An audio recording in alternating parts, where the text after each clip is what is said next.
Hey guys, how you doing? This is Darren coming at you guys once again from Florida. I'm in Destin, Florida still.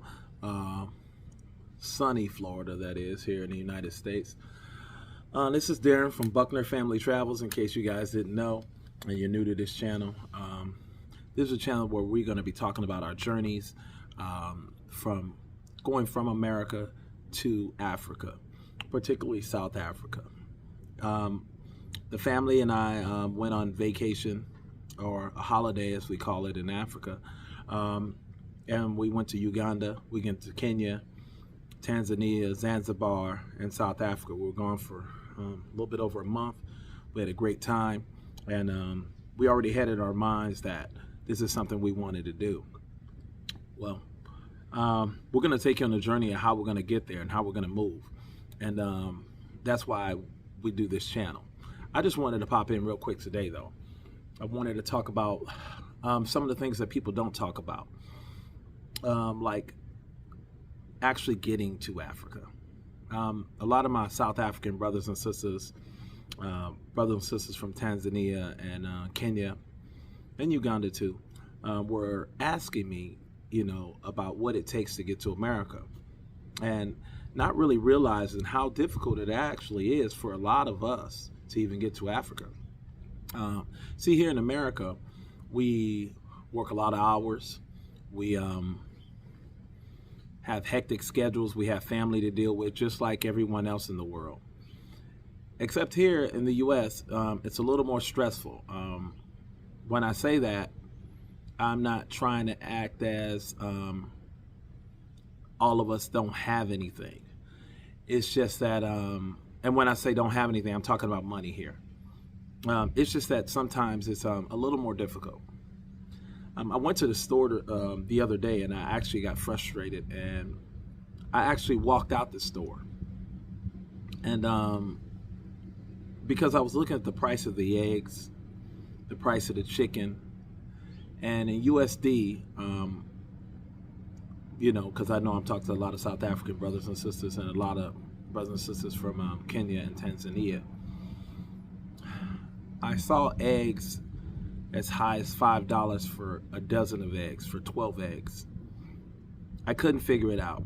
I have a daughter who's 20 years old, Kira. She works with a family at their chicken farm in Georgia. And I was asking her, I was like, why is it so expensive for eggs? She's like, Dad, I honestly don't know. Nothing has changed. She said, everything is the same. I mean, the chickens still produce the same amount of eggs every day. I think that particular farm, she said they produce between 2,000 to 4,000 eggs a day. And she said, nothing's changed. She said, their profits have gone up because they can. I thought about the chickens. I was like, why is chicken so much more expensive? I walk in the store, and I won't mention the store because I don't want to promote them. But I walk in the store, and I was talking to a young lady. She happened to be from, I think, Thailand, if I remember correctly. And we were talking about prices because I was frustrated. I was like, this is just ridiculous. And she said, yeah, I don't know why the prices are going up. She said, I think it's just because they can. She said, simply because they can, and it's like they want to make money, and they just want to make more profit. And she told me she couldn't even afford to shop at the very store she was working at. She could not afford to buy food from the store. These are some of the things that we deal with here in America, because being this capitalist society, and I'm not knocking it because it has served me well, and I will continue to allow it to serve me well, but the majority of people here, especially our people, they haven't really benefited from the capitalist system because of how it was built. I mean, it was built on the backs of people that look like us, and it was never designed for us to really get ahead. I mean, remember, the intention was for us to remain enslaved forever. So with that in mind, you have to understand, I tell people, as a builder, I build homes, and I tell people all the time, I said, well, if I have a home that I want to build. And I built it for a foundation of 3,000 square feet or whatever. I'll just say a number, 2,000 meters square, whatever. Just a big giant mansion. A mansion. But then I decide I want to put a skyscraper on top of that foundation. It's not going to work. It doesn't matter if it's the same shape. It doesn't even matter the material. It's a skyscraper. And it's not designed for a house that's supposed to be on a 3,000 square foot or 3,000 square foot house on a foundation it was built for. It's just not going to work. It's going to collapse because it was not designed for that. And that's how I really think about here in America. The system was built on a certain type of foundation. And now we're trying to put a new house or the skyscraper on top of this foundation that was for a house. It doesn't work. While I know we have a lot of African Americans though say, "Oh, we built this place. We ain't got to go nowhere. This is ours." Hey, I respect that, and you're right. We did build this place. But then I also have this in my mind. I'm like, yeah, we built prisons too, but do we want to go to the prison? I mean, because if I built a place, or my ancestors in this case built a place that was not designed for me, then I'm not really sure if I want to be a part of that. Especially if I can't get a piece of the pie now. We shouldn't be fighting amongst each other about who has what and who's doing what and who has the most. I'm talking about from small to big. And when I say small to big, I'm talking about financially. We need to be worried about how we can go build in a place where we are wanted. Build in a place where I found that we are loved. Build in a place where I found that people desire our skill sets and our thought process and even our capitalist mindset in a lot of cases, because we understand how to make systems work. We're good at it. I must admit, America, they're good at it. They've sold the entire world on this being the land of milk and honey and the place to go. This is the place you want to be. It's funny, every country I went to, it was pretty common for people to say, "Oh, what it's like in America. Oh man, I wish I could come. Oh, can you take me there?" And I'm not knocking it because, like I said, I live a pretty good life. But I lived here all my life. I grew up here, and it wasn't always pretty. I mean, I had to work my butt off. And when I say work my butt off, I'm talking about extraordinary circumstances when things were really against me. And my father and my grandfather and my great-grandfather, we don't even have to go back that far. You can imagine. We start with nothing. And it's like a lot of times we start with nothing every single time. The next generation is nothing every single time. So, like I said, it looks good, but it's really difficult. And then a lot of times when you think you got a hold on it, then we have what we have now. Oh, the recession is coming. Oh, we have a housing crisis. And for me as an entrepreneur, it's just like it's always these ups and downs. And if you have a job, it's always an ups and downs, because you're working one day and the next day you're not. They just give you a pink slip. And while you have rescue, and I can appreciate it because I've heard people talk about that a lot. They say, yeah, especially my wife, she'll mention it to me. She said, but here in America, you got systems to fall back on. They have welfare systems, they have food stamp systems to help you make sure you get to eat and all that good stuff. And while she's right, so those systems, they are good, and they benefit people. I have family members, my family have benefited from certain things that the government has offered. But at the same time, I also, believe it or not, I think it can also be a cane, a crutch, because when you have that system in place, you don't really get an opportunity to really put in your full potential and do whatever it takes to get to where it is you want to go.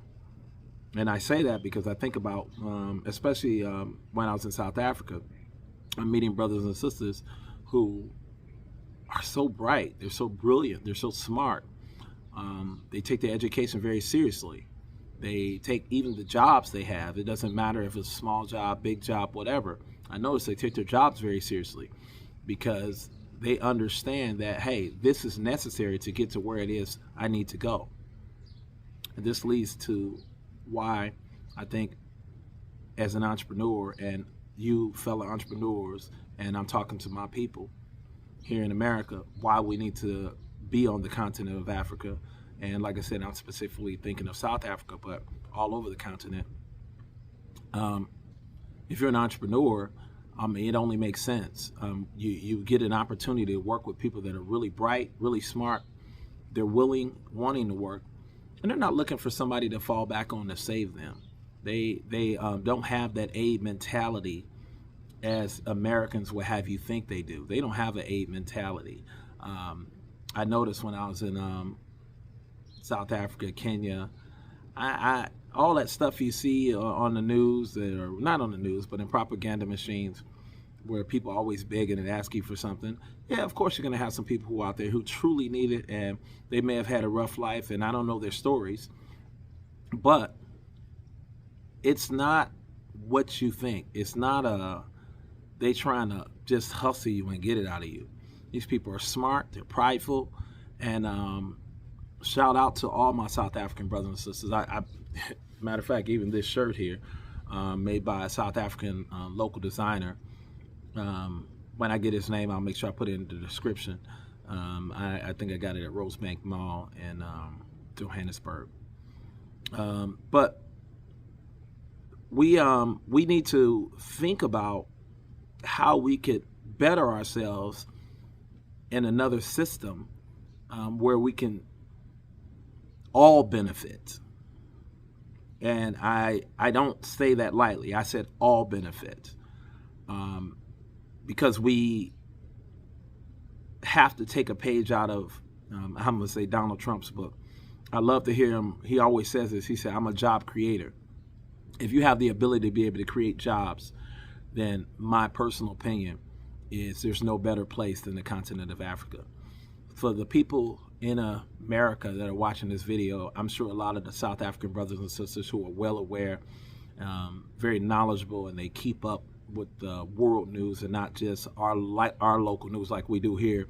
We say a bunch of CNN snippets or ESPN. If we want to get some real news, we go to the sports channel and get some real news from Shannon Sharp and these guys and Stephen A. Smith.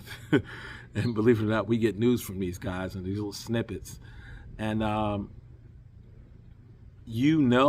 that Africa has some of the fastest growing economies in the world. They have the fastest growing population in the world. I won't get into the numbers today because I'm not here to teach macroeconomics or World Bank type information. But if you look it up, you will find that they have, I believe it's 7 of the fastest growing economies in the world. And they have, maybe it's 6 of the fastest growing economies in the world. And then the continent of Africa, this stupid camera.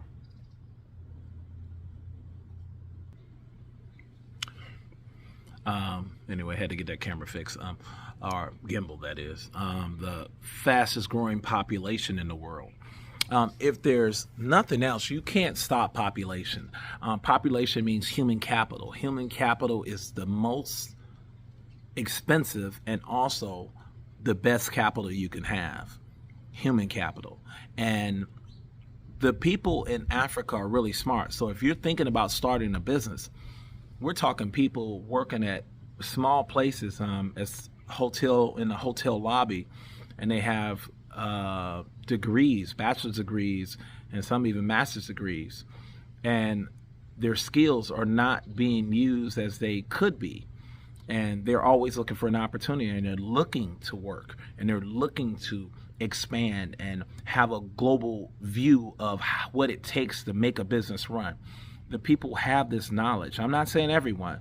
So you don't want to, be naive and, you meet some guy on the street and he claim he can take care of you without doing, checks and making sure he is who he is. But I will say that I found that these people are very smart, and we should be there. We should be there so we can collaborate, work together, and see what we can build. See if we can take some of these euros, take some of these USD dollars, pump them into the system. And I'm not talking through USAID. I'm not talking through some fund through the World Bank and some kind of gimme type deal through aid. I'm not talking about that. I'm talking about making money and doing it yourself. I'm talking about factories. I'm talking about manufacturing, real estate. I'm talking, beauty care and beauty industries, and it's available. And the people in Africa have the skills. And I'll tell you guys, there are other folks who are there. And when I say other folks, you know who I'm talking about. They are there and taking advantage of this stuff. They know where the smart people are. They know that they can do it and make it more affordable for their company, so they could benefit, and that way they can send their kids to the Ivy League schools or even a regular school without a bunch of financial aid and paying back loans forever. They understand that you have to think global, and they make sure that they go to the biggest and brightest minds so they can do what they call the brain drain and take this knowledge of these folks and then use it and live their lavish life in their European countries, in America, and in a lot of cases right down the continent of Africa. Uganda was a perfect example, but that was disappointing. I had no idea how wonderful those folks were living in Uganda and living off of our people and how they just making buku money or whatever they doing and just living that life. But anyway, like I said, guys, I just want to make sure I put that out there, that we're going to have to start thinking about what it is we could do so we can get involved, where we can do business. And I'm looking to connect with some folks. I already have been, but I'm looking to do some more connections with folks on the continent, like I said, particularly South Africa. I'm going to be taking you on what it takes to get there, how to get out of America, and how to make sure that I take my family and everyone is comfortable and prosperous in the end, because this is not about me. This is about my son and my daughters being able to have a fresh start in a place where they actually have a chance. And I know it sounds crazy because people look at me and they're like, man, you live a pretty good life, but let me put it like this, and I'll end the video with this. Not only do I know, but I've had friends and family say it too. If you knew my story and you knew how hard I worked and you knew just how much effort and stuff I put into companies that I've built, people that have worked for me, and things they ended up doing and how they ended up accomplishing certain things in life. If you only knew how hard I worked, you were trying to figure out, Darren, why don't you just have millions of dollars? I'll tell you right now, I should. And it's not necessarily, not that I haven't made my own mistakes, but it's not necessarily just poor planning. But a lot of times it was just opportunity. When I think I'm going to get that opportunity and it looks like it's all mine and it's right there, always seems to slip through. And then there's no real explanation most of the time. It doesn't matter if it was school, business, whatever. There's just no real explanation. And I'm just like, this is crazy. And then I go and I look and see who got the opportunities. I'm like, oh, okay, well, there's the explanation. It's America. This ain't mine. So that's just what it is.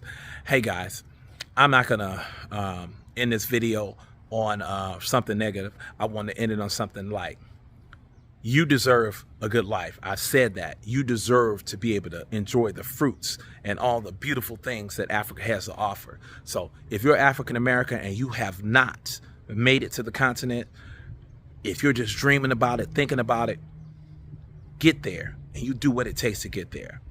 We want to make sure we take you on the ride so you can see it through our eyes. So make sure you keep watching, subscribing, so we can make sure that you can see it from a set of eyes of just regular folks. Not the rich, not the guy who's just backpacking, just regular folks, your regular middle class African-American brothers and sisters that want to just get out and do better things. You can do it too. You deserve to be able to do it. So we're going to make sure we take you there to help make it happen. Talk to you guys. Peace.